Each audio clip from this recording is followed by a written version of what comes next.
नमस्कार, मैं जगभूषण शर्मा। आप और हम जानते हैं कि हाल ही में जो अफ़गानिस्तान के विदेश मंत्री हैं आमिर खान मुत्तकी, इन्होंने दौरा किया और ये देवबंद भी गए। आगरा का इनका वो कैंसिल हो गया। इन्होंने 2 प्रेस कॉन्फ्रेंस करी और उनमें एक में महिलाओं को आने नहीं दिया गया पहली कॉन्फ्रेंस में, और पहली कॉन्फ्रेंस में जो है प्रेस कॉन्फ्रेंस जो इन्होंने करी दिल्ली में, उसमें 16 जो थे वो सारे के सारे मेल जर्नलिस्ट थे, पुरुष पत्रकार थे। दोस्तों, हम और आप जानते हैं कि हाल ही में जो अफ़गानिस्तान के विदेश मंत्री कह लो, एम्बेसडर कह लो, आमिर खान मुत्तकी आए और उन्होंने 2 कॉन्फ्रेंस यहाँ पर की थी। और किस तरह से जो महिला पत्रकारों के साथ जो व्यवहार हुआ उसको लेकर एक आर्टिकल लिखा है, वो भी अफ़गानिस्तान की ही एक पत्रकार हैं, महिला पत्रकार हैं, ज़हरा नादिर ने। अब सवाल ये है कि भारत और तालिबान के किस तरह की जो सोच है मैच कर रही है या किस तरह से इनका जो है मेल खा रही है, ये एक सोचने वाली बात है। इसीलिए जो ये आर्टिकल लिखा गया उसका शीर्षक है कॉम्प्लिसिटी नॉट डिप्लोमेसी, यानी साठ गांठ कह लो या मिली भगत कह लो, ये कोई कूटनीति नहीं कहलाएगी। साथ में वो लिखती हैं, इन welcoming Taliban India sends a chilling message that systematic eraser of women can be tolerated. तो कहने का इनका मकसद ये है कि किस तरह से वो तालिबान का स्वागत करते हुए भारत ने एक भयावह संदेश दिया है कि महिलाओं का जो व्यवस्थित दमन है उसको वो सहन करेंगे। इस तरह का एक मैं इसको समझ सकते हैं मोटे तौर पर। और फिर वो आगे, क्योंकि आर्टिकल लंबा है, हम मुख्तसरन आपको बात बताना चाहेंगे कि वो कहना क्या चाहती हैं। वो कहना ये चाहती हैं कि वो जब वो अपने वहाँ पे उठी तो उन्होंने सबसे देखा कि किस तरह से जो महिला जो पत्रकार हैं उनको भारत में इस तरह किया गया। तो जैसे सेकंड जो प्रेस कॉन्फ्रेंस हुई, जो दूसरी प्रेस वार्ता हुई, तो उसमें जब महिलाओं को आने की इजाज़त दी गई तो उसमें पहला सवाल क्या किया गया, तो उनमें पहला सवाल किया गया, what are you doing sir in Afghanistan. ठीक है जी, वो इससे संबंधित था कि जो महिलाओं के बारे में था उनका, what are you doing in Afghanistan, a women journalist asked Amir Khan Muttaqi. तो ये सवाल उन्होंने किया। तो वो उन्होंने कहा है कि आगे वो कहते हैं कि मुत्तकी ने हल्की सी स्माइल जैसी डिप्लोमेसी होती है तो उनको पास करते हुए कहते हैं कि जो एजुकेशन है वो हराम नहीं है, वो जो उनके वो जो उनके कानून होते हैं ना, हराम का मतलब है निषेध नहीं है वगैरह, तो उनको कहते हैं इसमें वो प्रोहिबिटेड नहीं है। आगे उनका जो भी तर्क रहा घुमा फिरा के जो बात होती हैं, लेकिन कुल मिला के जो इस आर्टिकल में लिखा गया है वो कहते हैं कि किस तरह से ये अपने देश में कर रहे हैं। और जब 2024 में ये आए थे तो इन्होंने क्या किया, वहाँ formally declare women voices forbidden. इन्होंने कहा कि किसी तरह जो महिला है इनकी किसी तरह की कोई आवाज़ नहीं उठनी चाहिए, उसका दमन किया। Within 4 month of their takeover, जैसे इन्होंने वो अपना संभाला तालिबानियों ने, तो इन्होंने सबसे पहले ये कि आवाज़ बंद करी, उनकी दबाई। और फिर जो रिपोर्टर विदाउट एक बॉर्डर करके एक संस्था, उसने क्या छापा है, वो कहते हैं उन्होंने एक सर्वे किया कि 100 से 100 महिलाओं के पत्रकारों का उन्होंने बताया कि किस तरह से वहाँ पे जो दमन चल रहा है।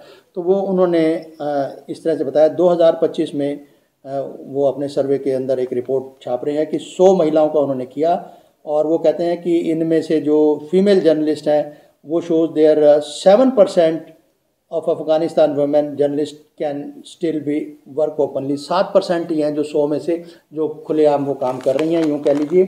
और फिर 33% जो है उनमें से जो वाइल जो 33% वर्क इन सीक्रेट, वो जो छुप के काम करती हैं 33% उनमें से 42% लगभग वो बता रहे हैं कि उन्होंने जॉब ही छोड़ दिया है। और मोर देन 2/3 रिपोर्टर जो है उनके सेंसरशिप वगैरह ये सब, इतनी मतलब वहाँ पर ये हाल है जो महिलाओं के प्रति नज़रिया है तालिबान सरकार का। कहिए जो सरकार चुनी हुई तो है नहीं, जिस तरह से वो टेक ओवर किया सभी जानते हैं 2024 में क्या हुआ था। ठीक है जी, अब सवाल ये है कि भारत ने इनको क्यों बुलाया, भारत का जो क्या नज़रिया है। अब सवाल तो विचारधारा के मेल का है, क्या तालिबानियों से भारत की विचारधारा मेल खाती है। जो विशेषकर हम बीजेपी सरकार की जो वर्तमान गवर्नमेंट है भारत में, इनको कैसे समझा जाए कि कैसे मेल खाती है। फिर उन्होंने कहा कि ये जो 8 और 10 तारीख को जो इन्होंने कॉन्फ्रेंस करी है वो कब हुआ। एक तरफ उन्होंने स्पेन के जो है एक, तो वो कह रहे हैं कि 8 और 10 अक्टूबर को स्पेन के मैड्रिड शहर में, वहाँ पे एक जिसे कहते हैं कि इनका एक 24 महिलाएं जो अफ़गानिस्तान की थी, इनको ट्रिब्यूनल के आगे पेश होना था। और ट्रिब्यूनल ने क्या जो जज किया, जो प्राइमा फेसी कह लीजिए, उन्होंने क्या जज किया, वो कहते हैं कि द जज acknowledge in their preliminary finding that the Taliban's treatment of women amount to the gender persecution a crime against humanity. तो ये जो उत्पीड़न है महिलाओं पर, उन्होंने जैसे ही उन्होंने एक सरसरी जो पहली निगाह में उन्हें पता चल गया कि जो अफ़गानिस्तान में है उनका जो नज़रिया है वो महिलाओं के उत्पीड़न का है। और यहाँ पर उन्होंने ये क्या है कि क्राइम अगेंस्ट, वो मानवता के खिलाफ एक अपराध है। ये वहाँ की जो फाइंडिंग जो सामने आई है, ये 8 और 10 अक्टूबर को, और उसी समय ये उसी पीरियड में ये भारत में थे। अब ये इस आर्टिकल में छपा है, मैंने आपको शीर्षक भी बता दिया। कोई भारत की ये कूटनीति है या सांठगांठ है, ये समझना ये इसका है। और फिर अजमेर शरीफ के जो हम आपको बात बता दें, जो वहाँ के सैयद सरवर साहब हैं, सैयद सरवर साहब चिश्ती, उन्होंने भी एक बयान दिया, वो भी आप देखिए। अस्सलाम वालेकुम, मैं सैयद सरवर चिश्ती अजमेर शरीफ से। तालिबान आर टेररिस्ट, कल भी टेररिस्ट थे, आज भी टेररिस्ट हैं। दरगाह और खानगाह और अल्लाह वालों को नहीं मानते हैं। रहमान बाबा को इन्होंने कब्र से निकाल के फ्रंटियर में पेड़ पे लटकाया, कब्र से निकाल कर लोगों की गर्दनें काट के उससे फुटबॉल खेली। पेशावर में स्कूल के बच्चों को, 100 से ज़्यादा बच्चों को शहीद किया। मस्जिदों में, दरगाहों में, खानकाहों में मुहर्रम के जुलूस में बम ब्लास्ट करते हैं, जगह जगह बम ब्लास्ट करते हैं। इस्लाम को रुस्वा करते हैं, मानवता को, इस्लाम को, इंसानियत को रुस्वा करते हैं। बामियान में इन्होंने बुद्धिस्ट आइडल्स को ब्लास्ट किया। लोगों के दूसरों के मजहबी जज्बात को मजरूह करते हैं। ये कब किसके सगे हुए हैं मुझे बताया। ये अपने आप को मुसलमान कहते हैं, ये इस्लाम के ख्वाब बनते हैं, अपनी टेबल पर परचम लगा के ला इलाहा इल्लल्लाह मोहम्मद रसूलुल्लाह सल्लल्लाहु अलैहि वसल्लम का परचम लगाते हैं। गज़ा में जो मुसलमानों के साथ जुल्म होता है, इनका क्या रोल है? कोई रोल नहीं। फ़िलिस्तीन में इनका क्या रोल है? कोई रोल नहीं। तालीम निस्वा को इस्लाम प्रमोट करता है, और ये औरतों को, स्त्रियों को, फीमेल्स को आप प्रेस कॉन्फ्रेंस में आने से रोकते हैं, उनको मना करते हैं आज के इस दौर में, और हमारी सरकार इनके सामने नतमस्तक हो जाती है। अफसोस की बात है, कल तक तो मीडिया इनकी बहुत मुखालिफत कर रहा था।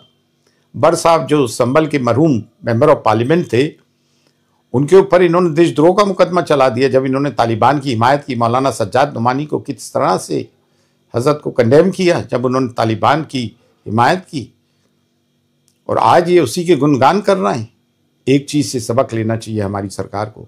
सोवियत यूनियन की जंग में जब पाकिस्तान ने इनका सपोर्ट किया, और ये आज पाकिस्तान के नहीं हैं, तो क्या ये हम, जबकि दोनों मुस्लिम कंट्रीज़ हैं, तो क्या ये हमारे भारत के होंगे? ये कभी नहीं हो सकते हैं।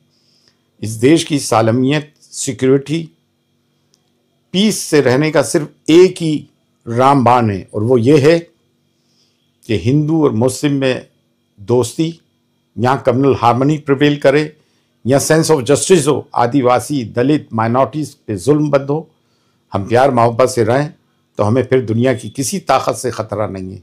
और इन लोगों से दोस्ती जो जालिम और जाबिर हैं, फ़ी-अमान अल्लाह। अल्लाह हाफ़िज़। हमारे जो एक छोटी सी ये जो हमने वीडियो बना रहे हैं, इसके पीछे आप इस मैसेज को समझना कि जो बीजेपी सरकार है, या बीजेपी और आरएसएस का मिला जुला के जो एक नज़रिया है भारत में, जो राज सत्ता संभाले रखने का, या देश को किस तरफ ले जाने का, ये बहुत बड़ी सोचने वाली बात है। तालिबान गवर्नमेंट कोई एक इलेक्टेड गवर्नमेंट नहीं है अफगान में, और ये किस तरह से भारत में इसका स्वागत किया गया, ये एक बहुत बड़ा मंथन का है, विचार करने की ज़रूरत है। ठीक है जी, फिलहाल इस वीडियो में इतना ही, फिर नमस्कार।